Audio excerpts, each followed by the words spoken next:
Haleluya, terpujilah nama Tuhan Allah kita. Dia yang mati tetapi juga bangkit mengalahkan maut dalam kehidupannya, supaya kita memperoleh kebenaran-kebenaran sejati. Bapak Maba, saudara orang beriman yang sangat diberkati oleh Tuhan Yesus Kristus, shalom. Sekali lagi shalom. Selamat merayakan kemenangan Paskah. Bapak Maba, saudara orang beriman yang sangat diberkati oleh Tuhan Yesus Kristus. Semua di sini pasti pernah makan madu. Om Os manis, Mama Odi enak,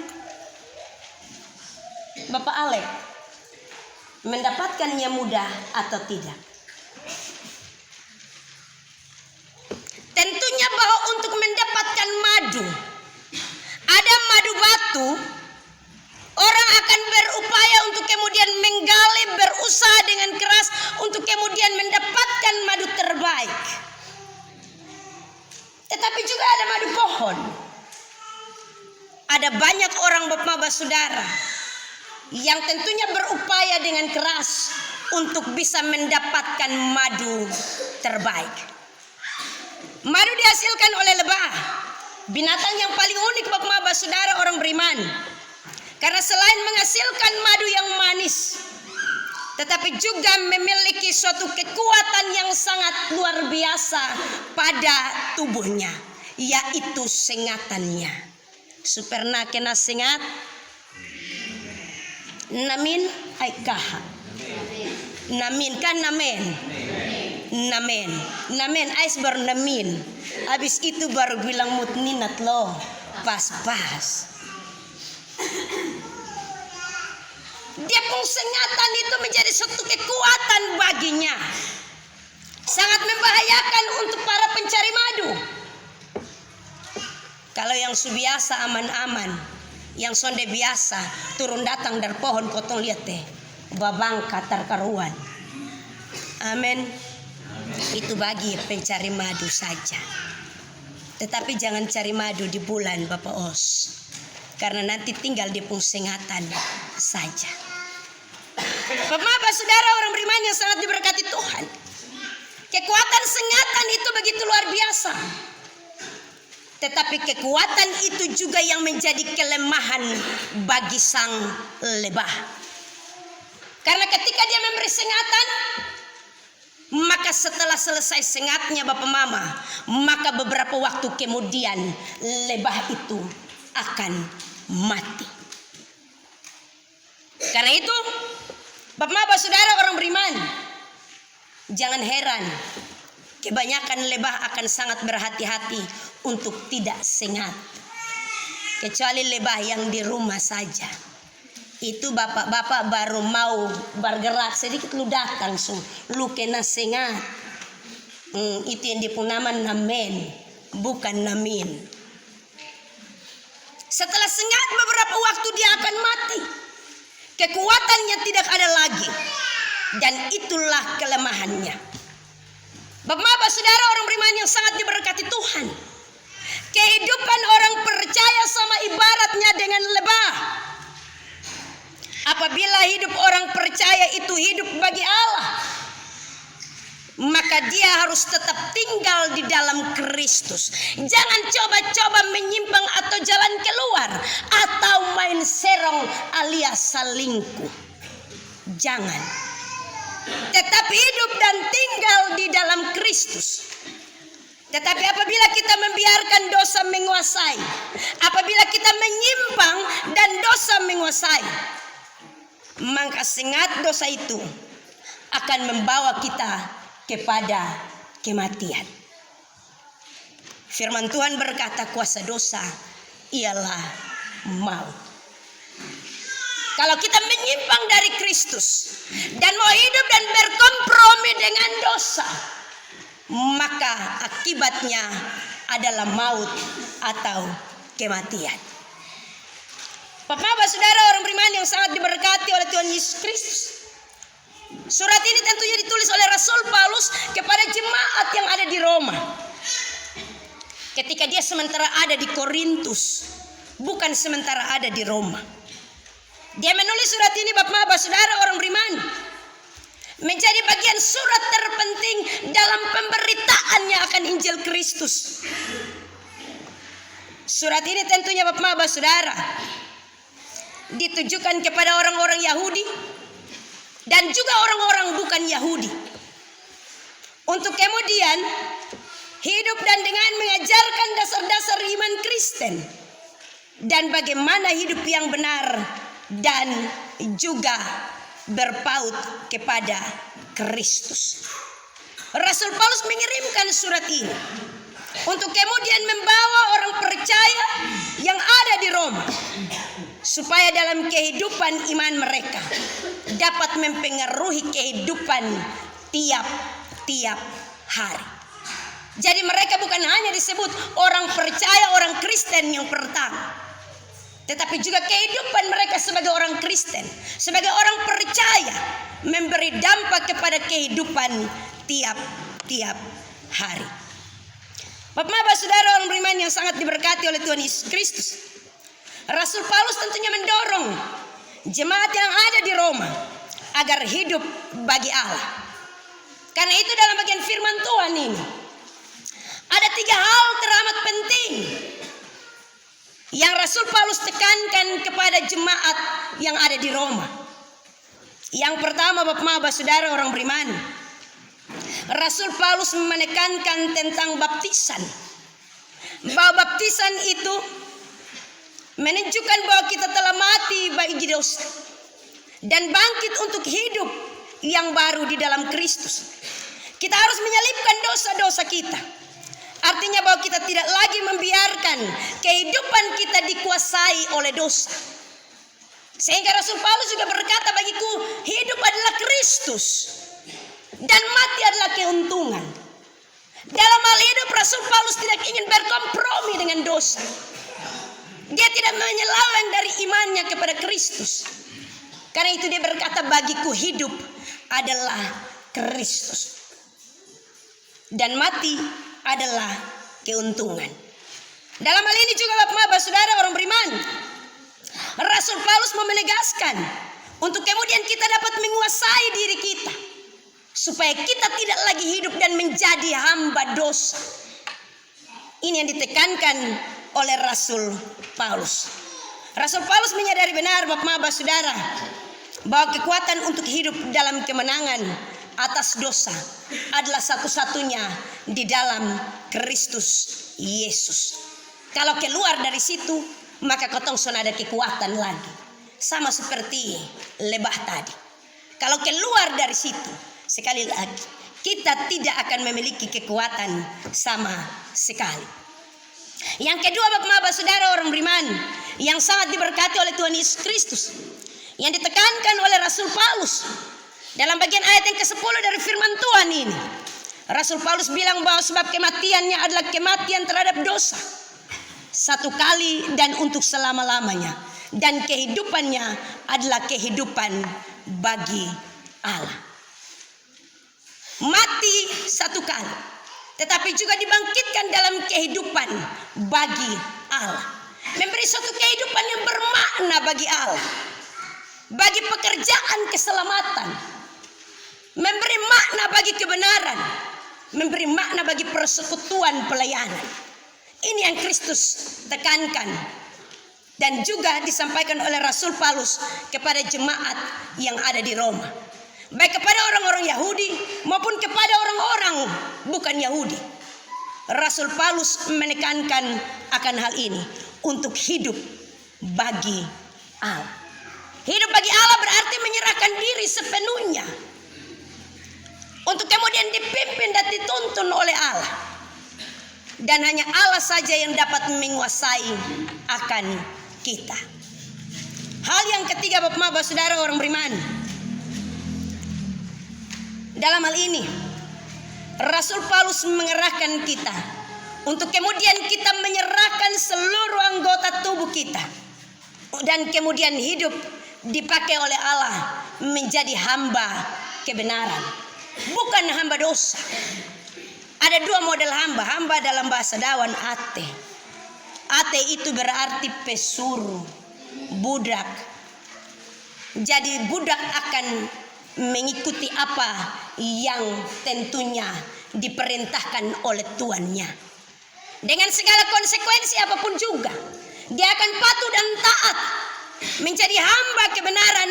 Demikian juga kita menjadi patuh dan taat, setia dengan sungguh-sungguh kepada apa yang Allah inginkan dari kita.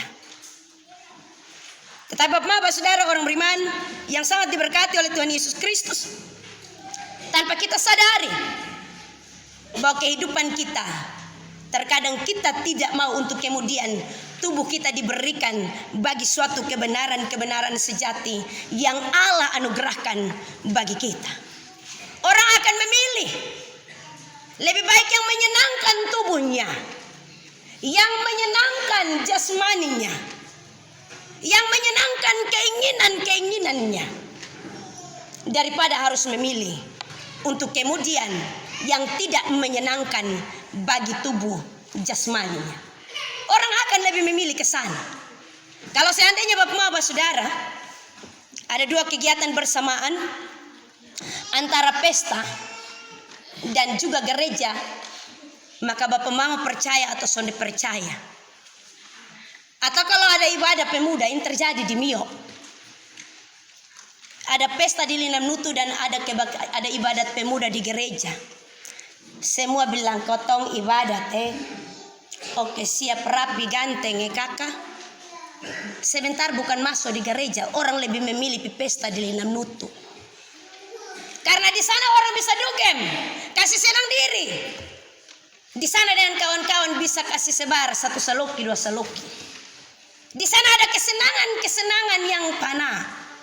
Orang tidak akan memilih yang hanya sekedar datang duduk diam kemudian pulang. Dengar kalau ketua pemuda ngomong nih kepala sakit. Orang sudah akan pilih yang datang duduk dengar diam. Yang kalau pendeta khotbah juta lalu lama. Siapa yang suka liturgi Jusinode Gemit bikin terlalu panjang lah. Sonde enak lah. Kalau di pesta itu kan sonde pakai instruksi. Begitu musik jadi langsung semua bangun toh.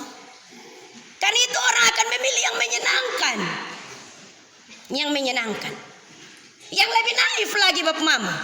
Memilih yang menyenangkan ini terkadang orang siksa diri. Kalau pada saat sementara makan, kemudian orang lebih suka nonton mukbang orang Cina. Yang dia makanan enak-enak tuh. Kemudian dia duduk sambil nonton, dia lupa dia makanan. Dia menikmati itu mukbang. Wih orang Cina nih masa enak betul son sama ke bini hari-hari taruh kas kotong unu teme sa. Maka kita akan lebih memilih menonton itu. Kemudian kita melupakan bahwa berkat yang Tuhan beri 1 piring nasi itu lebih berharga dan lebih penting, lebih berarti itu sayur kangkung yang istri tumis daripada orang Cina pun mukbang. Ada banyak hal Bapak Saudara orang beriman. Kita lebih memilih yang lahiriah. Kemudian kita melupakan apa yang dapat menyelamatkan tubuh kita. Karena itu Rasul Paulus menekankan bagi kita bahwa kita memberikan tubuh kita untuk menjadi alat senjata kebenaran Kristus. Bapak Saudara orang beriman yang sangat diberkati oleh Tuhan Yesus Kristus. Dari ketiga hal tadi, tentunya bahwa sebenarnya Rasul Paulus menekankan tentang keselamatan yang telah Kristus kerjakan bagi kita. Keselamatan yang telah Kristus kerjakan. Dia mengerjakannya dengan cara yang begitu luar biasa. Tetapi dia mengerjakan dengan harga yang mahal. Harga yang telah lunas dibayar. Tidak ada hutang satupun. Ketika dia merentangkan tangannya. Ketika dia berseru Eloi Eloi lama sabatani. Ya Allahku jangan meninggalkan aku. Dia menyelesaikannya dengan berkata, tetelestai, sudah selesai. Harga yang telah lunas dibayar. Rasul Paulus menekankan ini Bapak Mama.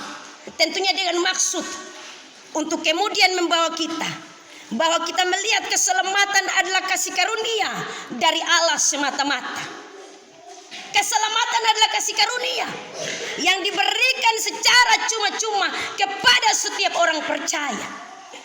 Tidak ada bayar jasa di sana. Tidak ada kebaikan yang kita buat di sana. Tidak ada kontribusi dari kita untuk kemudian kita memperoleh keselamatan itu. Untuk mendapatkannya, kita menerima dengan cuma-cuma. Kristus telah membayar harga yang lunas bagi kita. Itulah kebenaran di dalam Alkitab yang diberikan kepada setiap orang percaya. Dan benar bahwa ketika kita meremehkannya, ketika orang-orang percaya yang ada di Roma meremehkan akan hal itu, maka Rasul Paulus menekankan, jika demikian, apakah hendak kita katakan? Bolehkah kita bertekun dalam dosa supaya semakin bertambah kasih karunia itu? Sekali-kali tidak. Bukanlah kita telah mati bagi dosa, bagaimanakah kita masih dapat hidup di dalamnya? Bapak-bapak saudara orang beriman yang sangat diberkati oleh Tuhan Yesus Kristus. Karena itu kita jangan lupa untuk kemudian dalam kehidupan kita meremehkan kasih karunia pemberian Allah itu bagi kita. Jangan sampai kita meremehkan akan hal ini. Karena ketika kita meremehkan akan hal ini, kita akan bernasib buruk. Kita akan berjumpa dengan maut dan kematian. Bapak-bapak saudara, orang beriman yang sangat diberkati oleh Tuhan Yesus Kristus. Karena itu untuk memperoleh hal yang cuma-cuma tadi, yaitu keselamatan yang telah Allah kerjakan, maka Rasul Paulus menekankan 3 hal penting dalam bagian firman Tuhan ini untuk kemudian kita renungkan bersama-sama. Yang pertama, pada bagian ayat yang ketiga sampai dengan ayat yang keempat, kita perlu untuk dibaptis di dalam Kristus. Kita perlu untuk dibaptis di dalam Kristus. Dalam hal ini artinya bahwa kita dipersatukan dengan kematiannya. Kita dikuburkan dengan Dia oleh baptisan. Kita ditenggelamkan ke dalam kematiannya. Tetapi dalam kuasa kebangkitannya, kita akan dihidupkan untuk menjadi manusia baru. Di dalam kuasa kebangkitan itu, kita akan luput dari kuasa dosa dan maut. Siapa dipersatukan di dalam kematian Kristus, maka dia juga akan mengalami kehidupan yang telah Kristus alami melalui karya keselamatan yang Dia kerjakan bagi kita. Yang kedua, Bapak-bapak saudara orang beriman, yang Rasul Paulus tekankan adalah menjadi satu dengan Kristus. Menjadi satu dengan Kristus. Pada bagian ayat yang kelima hingga ayat yang ke-11 dari bagian firman Tuhan ini, menjadi satu dengan Kristus bukan sama seperti pasangan suami istri.